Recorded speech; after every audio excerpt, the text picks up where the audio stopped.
Either you work hard for it or you don't work hard for it. Well, me and my brother work hard for our stuff.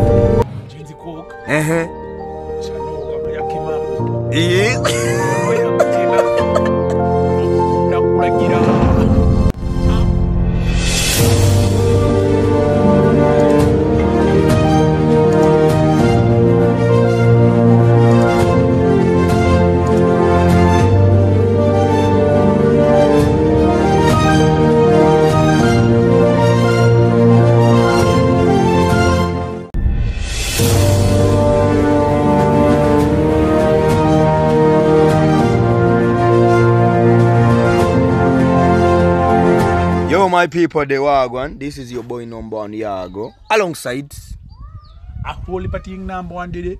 To the hehe. To the Kumazi mood. Guy. Go on and go Uzi. Jinzi coke. Chano Yakima mood. No, Yaguchinas. Akunda Kuragira.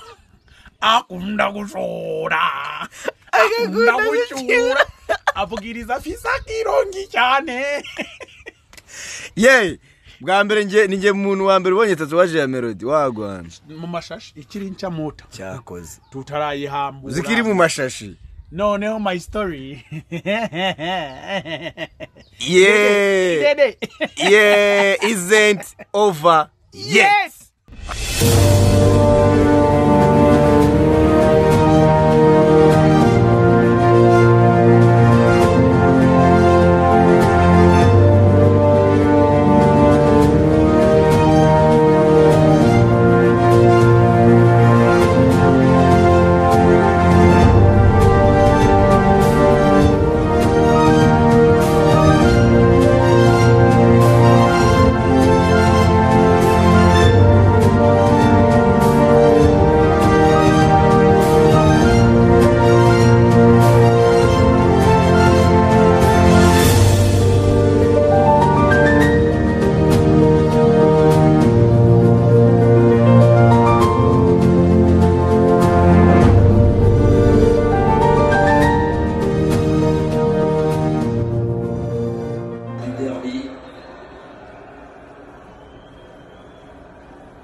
And de la vie.